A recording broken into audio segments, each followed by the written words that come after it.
Hey, what's up guys? So I've got this Technics 1200 MK5 on my bench. I came in for a routine service and checkup, and I found that the bearing for the Tonearm gimbal appears to be damaged. The Tonearm was quite stiff, and then when I opened it up and took a look, I saw that the bearing was damaged.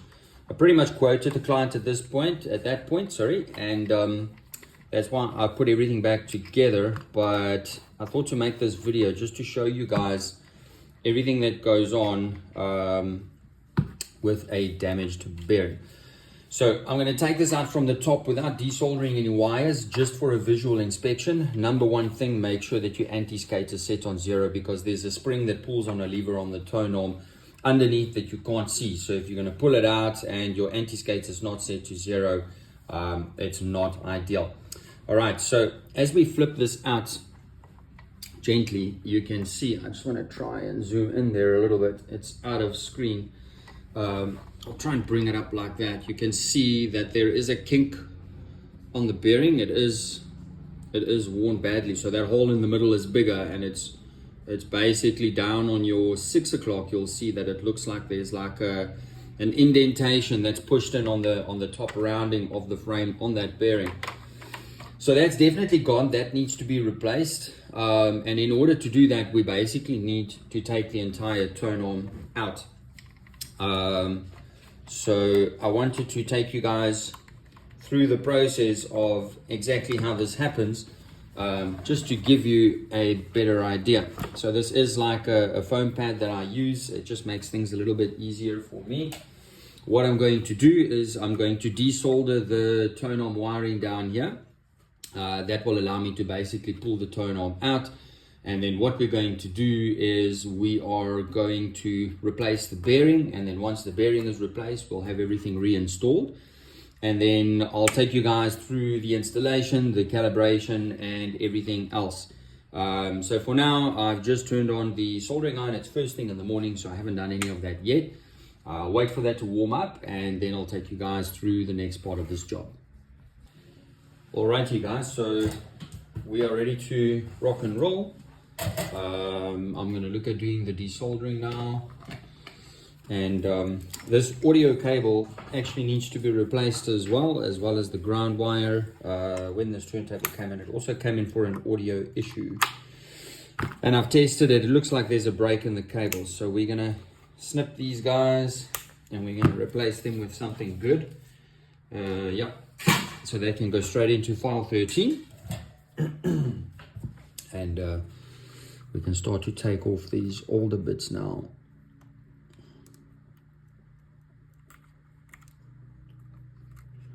Nice and quick. Right. Rubbish. Let's just see if I can get this guy out. I'm gonna have to pull that. Where's my tweezers? Let's take this guy over here. Just careful for the Tonearm wiring not to damage anything there accidentally with pulling this one. Okay, nice and easy. So we've got that one out, and we're just gonna desolder this guy. Looks like it was twisted through the loop, but yeah, okay. So that's come out. All right, great. So all we got to do now is we're gonna pull these guys off one by one, and then we can take a look at that bearing once the Tonearm is out.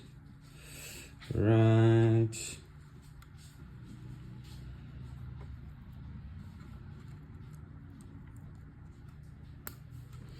Cool. So now that that's done, we are pretty much ready to pull out the Tonearm. So what I'm going to do is I'm just going to take out the audio board as well. I can just leave that one side for now. Okay, you guys can still see what's going on there, yeah? All right, cool. So we've got 2 screws in here for the Tonearm bracket, and I'm releasing those now. So the tonearm will probably pop out in the bottom. I just want to save those screws before I forget, and then they get flung somewhere and I lose them. Alright, so let's get this back on top. Now we can pull the whole assembly out like this on your gimbal, and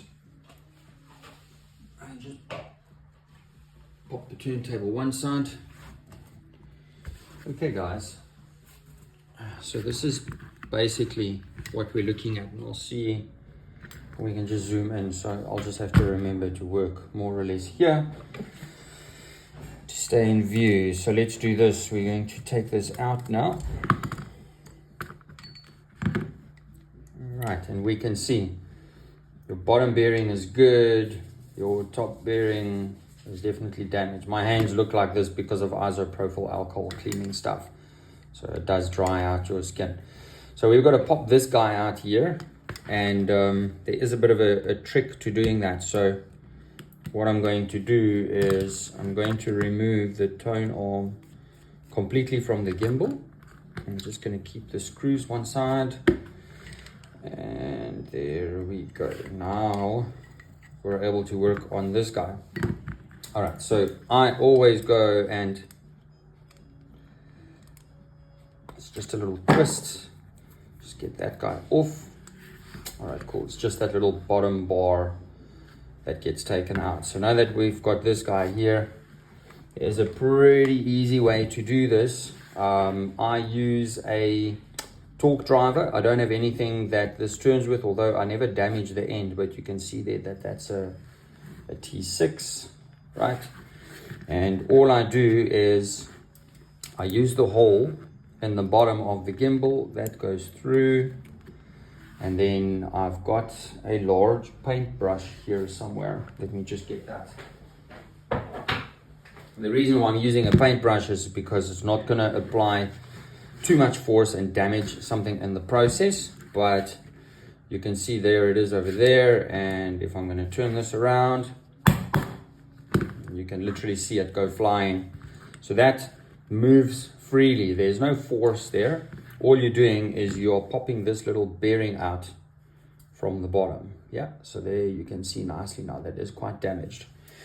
All right, so what we need to do now is we're going to need to machine the top so that we can fit one of the bearings in.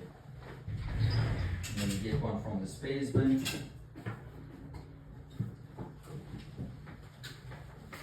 Right, so they come in these little boxes.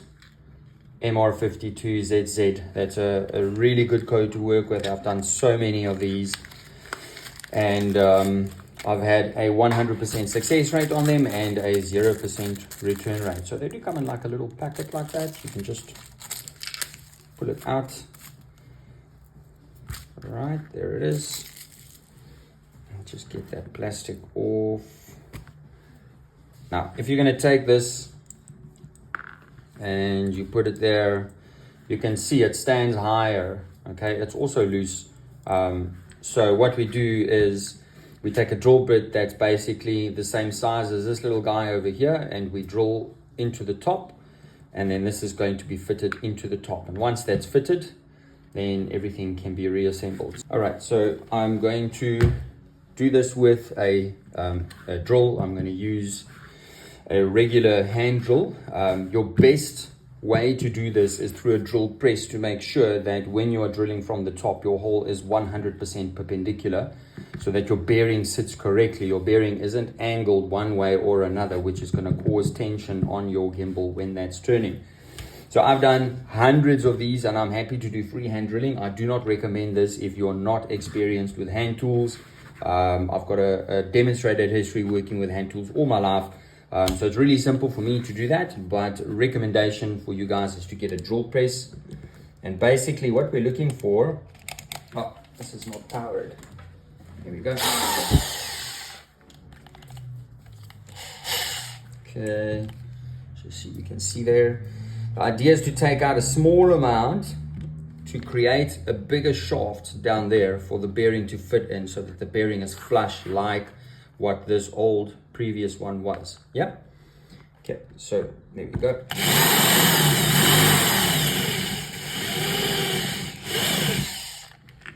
Okay, just get some of that metal off. I always do it in sections so that if you go too deep, then you're in trouble. But you can see that that looks like a perfect fit. And it literally took a couple of seconds. Yep. Right, so like I said, I've been doing this for a long time, so I don't recommend that anybody just does freehand drilling if you're not highly experienced with that. There's nothing wrong if you're not. It just means that you know, you don't have enough experience to do that by hand. You should use a machine. Right, so the next step is going to be to pop that in there, and I just look at it under the light, make sure none of the edges are more raised than anywhere else. Nope, everything looks good. But yeah, okay, so we've drilled the hole. We've got our bearing that we pop in there. Everything looks good. It seats very nicely. All right, it's not loose. You can hear it doesn't shake around, but it is loose. It will fall out. Okay, so essentially, if you're going to put this in and your top screw goes in, it will automatically keep that in place. But it's not ideal to just have it laying in there. I do actually give my clients a lifetime warranty on the bearing itself and on the installation, the workmanship related to that. So it's basically standard practice to have bearings glued into position where it's not a push fit, for example. So if you've got a small tube of really good super glue, then that will go a long way. This is obviously a new one, so I just need to make sure that I can puncture that hole. Right, there we go. So that will work now. It's a good idea to have something that's got a really fine tip so that you can dispense the glue kind of exactly. I see this one's actually got like a little bit of a plastic piece on there, so I'm just cleaning that off so that when I drop it on, it will do a clean drop, right? So essentially what we're doing here, and I just want to bring this light down a bit so that I can see a bit better. Right, there we go. So the idea here is you need to be quite careful because you don't want to get glue onto the bearing itself in an area where it's no longer going to turn. So for example, if I take, let me just use a torque driver. I've got this one here. Don't think it goes all the way through. No. So you can put it in there, you can turn it. So you can see that the inside turns while the outside stays stationary. So ideally what we want is we want to run a bit of glue in on the side between the bearing and the body of your gimbal, just to secure the bearing. So it is a delicate process. You need to be careful not to drop the glue on the top of the bearing. And there's only one way to do that, and that is to basically drop the glue on the lower recessed area over here. So essentially, let me just put that glue down. We're going to look at dropping the glue into this little gap over here. Now you can see there's not really any movement on that because it is perfectly fitting in there. So that should really help. And I just want to get like one really small drop. I can't give you guys a side view, which would have been great, but this is something that I normally use both hands for. So there we go. Dropped in on the side, and then I turn it around and I do a little drop on the other side.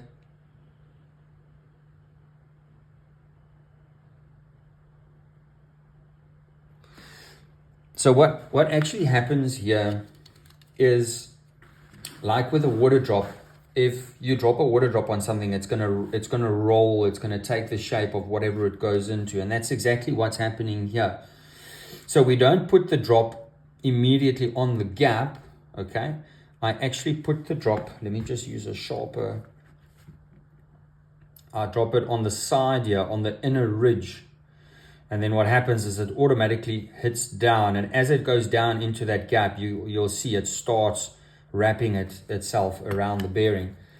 Okay, So that now needs a couple of minutes just to cure. So I'm going to leave that for about 5-10 minutes. And then we're going to test it. And then once we've tested it, then we will look at the reinstallation. All right, guys. So now that the glue has cured, I like to just check it. You can push on it with your finger, and if there's any residue, then you know there's an issue. No residue, then it's cured. I like to put a torque driver in there, give it a spin, make sure and feel that it spins freely. All right. And then our next test is going to be to pop this into the gimbal. And let's just get that secured. Okay, something like that. I just want to give it a spin and make sure that it is spinning freely. Now this is not calibrated yet, okay, but everything looks good. A couple of things that I look for here is that on this space here, basically on the end of where your gimbal is, I look at the gap over here, and then at the top I look at the gap as well. So this needs to follow the shape, okay? It automatically does. If you push it in, then it's going to fill this space here, but we just want to see, are the gaps the same? That's actually what I mean. Then the next thing that we want to see is to make sure that this bearing is not off center, and to do that we need to spin this, and you look at the gap basically where the driver goes in here. If there's a big variation with it moving over and back, we know there's a problem, but we're taking this one, we're spinning it, and that's pretty cool. So we know this is ready to rock and roll. We can basically reinstall the Tonearm, and then what we can do is we can calibrate this while it is on the turntable. So that basically means that we've got to get the turntable back onto the bench. I've just got to move a couple of things here to get that out of the way. I think we're going to do this first, guys, before we put the turntable on. So that will be the back end, right? A simple trick that I'm going to show you guys on something that works for me is a very small piece of press stick.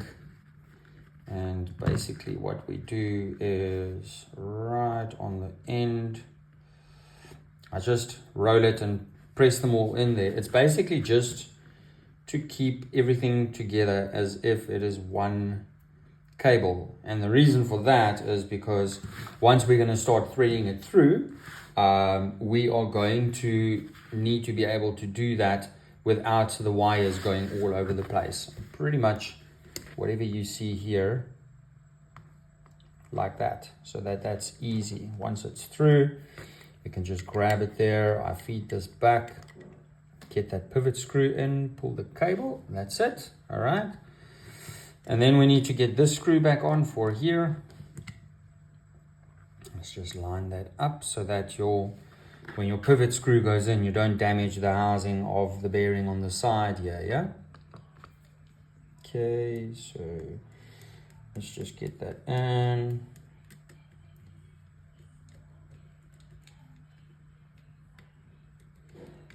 So I'm doing it forwards and backwards because the locking ring is also there doing its work, but the idea is to get it to a point where your locking ring is loose and your screw stops.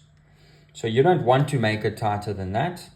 You just want to know when the screw is hitting the bearing, and then give that a little bit of a tighten, and then you have to wiggle it and just feel, is there anything that feels loose? If there is, and there's basically play from this bearing not being tight enough, then that needs to be tightened. If it's too tight, then you need to loosen it. So I've done this a good couple of times. I'm not going to go over how it gets calibrated. I do that very much by feel and test. But that's it, guys. So that's basically a brand new bearing that you've got installed in the top. All right, that's not calibrated yet. We now need to get this back into our turntable. So we've pretty much got to feed the cable through. Once it's in, get everything resoldered back on. And then once everything is soldered back on, we are basically going to have this calibrated, this screw, to make sure that there is indeed free movement of the Tonearm, nothing is restricted and nothing is loose. Okie dokie, guys. So turntable back on the bench. You'll see that I've got an angled pair of tweezers here. That's going to be to feed through the cable from the Tonearm. There we've bundled it together so that it's nice and easy to thread through. So something that you need to know is that this screw is normally a lot fatter on some of the other models, or depending on when they were made, and they push through this hole in the middle here. This is not the hole where your cable goes through. Your cable goes through this little side hole down, and then in the bottom there's a hole that it then goes through the actual mechanism, not through this aluminium base in the center. Yeah, right, cool. So what we are going to do is I'm just going to take that cable and I'm going to thread it in there with my little press stick bunch. You're obviously making sure that your anti-skate is still on 0, because the spring loads at the bottom against this bar here to control your anti-skating for the Tonearm. All right, so for the sake of me making a video, I hope that this is going to go quicker than it can sometimes. Sometimes it takes a little work getting it in there, but it looks like we'll be all right. Yeah. Okay, so I'm feeding that through, and I just want to check on the bottom if there's anything coming out yet. Nope, not yet.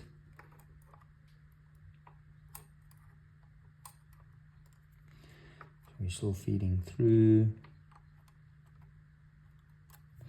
Okay, so that looks like it basically got stuck. The press stick ball got stuck on something, so I need to make that just a little thinner and maybe take a piece off the end there. Too much press stick.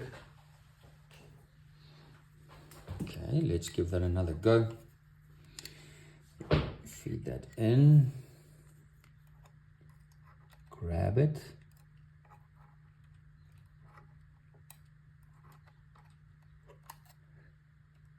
Okay,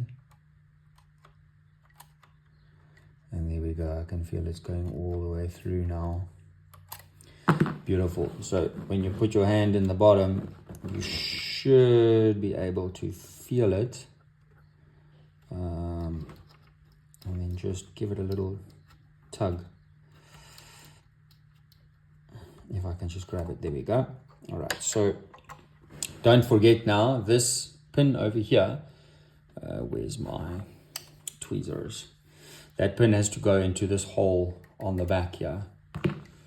Okay, so we're just holding that above, and then I'm going back for the cable in the bottom, so we don't squash the cable while moving the Tonearm down. And I'm just trying to get a hold of it. There we go. Tonearm on the right side, clamp that in so that it sits. Right, and then there we go. So that's basically in. We now need to just get the screws tightened again. I've got my torque driver. I just want to set it on the correct power. Right, one thing I didn't tell you guys is set your height adjustment to 0 when you are putting your Tonearm in with a cable. And the reason for that is because it raises the base up if you adjust the height up, meaning that your center hole is going to be further away once you thread your cable through on that little side hole. So that's something that you've got to be aware of. Now, the easiest way for me from here is basically just to flip this over and then get that one locked in. There's 2 screws at the bottom of that C bracket for the gimbal. So we got to do the other one. So you got to have a really steady hand for this. Yeah, otherwise you're not going to get very far. But here we go. That's it. So we now have the cable thread through again, and once I reach this point, I just like to grab a little bit of extra press stick, and then we're basically just cleaning all of this off. I see that's out of view. There we go. So you guys can now see. Okay, you can just dab it and it will take all of the press stick off there. If it's still bundling together, there's a little bit in between. These wires are obviously extremely thin and extremely gentle, so it's good just to work with them nice and careful, nice and slow, clean everything up. I like for my work to be nice and neat. So anything that stays behind has got to come off. It's got to be clean and it's got to look neat. When you're going to be soldering, then this does warm up a little bit as well, and you don't actually want your press stick sticking around for that kind of thing. Yeah. All right, cool guys. So now that that is in, soldering iron is ready. I just need to see, we've got the audio board here, so that goes back in, and that guy from the top, let's move that over, get all those wires out the way, and I'm just going to do this one for now.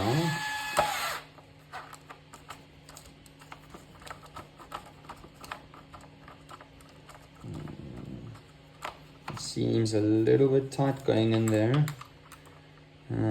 so I'm just doing this gently because it's normally supposed to turn in rather freely. Everything seems okay, so a little bit up on the torque on my driver. There we go. Right, so I just want to get that straightened. Alright, there we go guys. So that's ready to rock and roll. We can resolder all of the wiring back on. I've also got a new RCA cable. Like I said earlier, we're going to replace the RCA cable on this. And that will be the next step now. So once this is soldered on, then we'll be able to check everything in terms of the audio. But first and foremost, before we do any of that, because you could potentially have a problem, you always need to check the installation and you always need to check your own work. Okay, so I'm going to try and get this in view as much as I can. Let me see if I can just zoom it out a little bit. Oh, that doesn't seem to want to go. All right, okay, so we're just going to try it like that. So I'm just putting on a counterweight. And then I've got a little cartridge here that we can just use to test it with. So now I just want to get my weight to the point where my tonearm will be floating, which is right there. Okay, so I'll set that to 0 and bring this all the way to center. And then what I want to do is I want to see if this swings back all the way by itself. So far, super free movement. I don't even have to use the anti-skate to help it. Well, okay, there we go. So just to move it all the way to the tonearm rest. So basically what you want to see is you want to see that your tonearm is returning to the rest position. All right, this turntable isn't 100% level. If I pick it up a little bit, then it is. So that's probably why it was sitting on that last bit, but that's not friction. What will happen is if there is a problem with the bearing, then your tonearm will get stuck somewhere along the way. Even if you have your anti-skating on max, it's going to get stuck. It's not really going to go anywhere, meaning that there's still an issue with the bearing. All right, so in this case, we can see now tonearm is floating, and if I just give it a bit of a tap there, all the way back to the beginning, nice and smooth. So we know that the bearing installation looks really good. And I just want to take this out now that it's installed, and you can see there your gaps look really good, and I think we're ready to rock and roll here, guys. All right guys, so audio board is in. Let's just get a nice close-up look there. Audio board is in, cables have been soldered on, cable tie is in, but before I'm going to close this, I actually want to test and make sure that everything is working. Otherwise, I've got to undo a whole bunch of screws and things again. So I'm just going to pull up the view a little bit so you guys can see what's going on here. So I'm going to take this now. I'm just going to turn it around without putting that cover back on. And I just want to try and get the deck to sit as level as possible. And then before I'm going to be able to do this, this deck is also getting serviced. I'm going to need to just get that mounted back down again. So I'm going to put that thermal paste on now, and then just get, even if it's just one of the screws, just to hold it down, because we're going to be running the platter now. So we basically want to check audio, I've got a new RCA cable on there. Okay.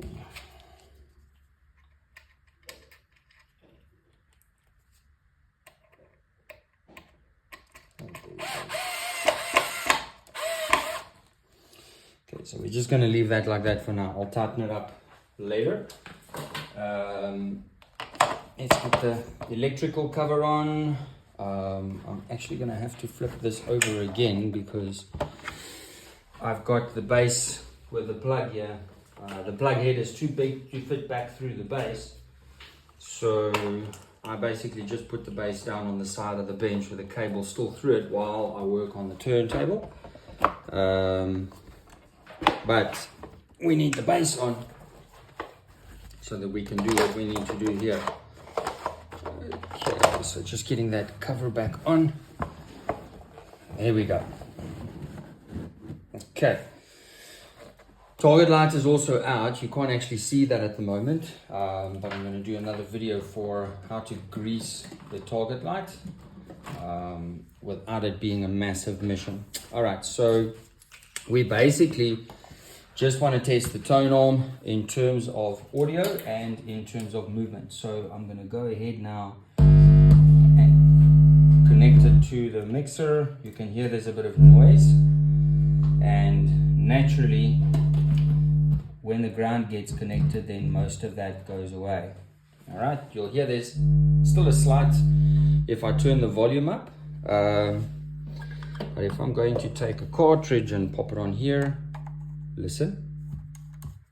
Boom, that's quiet. Okay, so we know that the audio should be good to go. Ideally, we need to get a record on there. So I'm just grabbing a slip mat, and then let me just get any random record here, something that can just play. And ideally what I'm going to be looking for is to make sure that on the VU meter on the mixer I've got audio on the left as well as on the right. Okay, so let's do this. Audio is good. Alright, so we know that the audio is looking good. Now what we need to do is we need to make sure that the tone arm is working correctly, and we probably need to do a bit of calibration on that as well, because remember I didn't actually calibrate on the screw. So let's bring that back into view. This screw here, I just nipped it on. There wasn't any sort of calibration on the screw just yet because I want to get it into the turntable so that we can work with this like it's a live setup. So I'm going to pull this back now to 0. Okay, I'll just tighten this up, right? And what I'm doing now is, I see you can't zoom out while this is in video, but I'm taking the head shell here by the lever of the head shell itself, and I'm moving it this direction to see if there is any play. And that's nothing, there's nothing, it's quiet. So we're still sitting with the previous balance settings. Your tone arm is floating at the moment. And ideally what I want to do is put it in the center and leave it. I want to see that it gradually moves on its own without any help. It's not getting stuck anywhere from the beginning to the end of the record. Yeah. So if we put a little bit more anti-skate on there, it should help to bring it through to the resting position. Right. And there we go. So that's how we know that we've got 100% free movement on the tone arm. So with that being the case, and there's no actual play on here because I move it around and I can hear that there is no jiggling, I'm just going to take my small driver, put it in on the side. All right, and I'm just giving it tension so that the locking screw locks in the pivot screw so that there's no adjustment that happens afterwards when you're moving the tone arm or when you're transporting the turntable or anything like that. So now basically we know that we've got good audio. We know that the tone arm has got free movement. I won't keep you guys on the whole video for this, but what happens from here as a final test is that I will take a record and I will put the needle on the record and I will let it play through on its own from beginning to end as a final test. There's no point in doing 10-12 minutes of that on a video. You can do that for yourself, but if you can get your tonearm to swing freely already, it means that you are pretty much 99% there. And that is what you guys are looking at for the replacement of a turn-on bearing from start to finish. Thanks for watching, guys.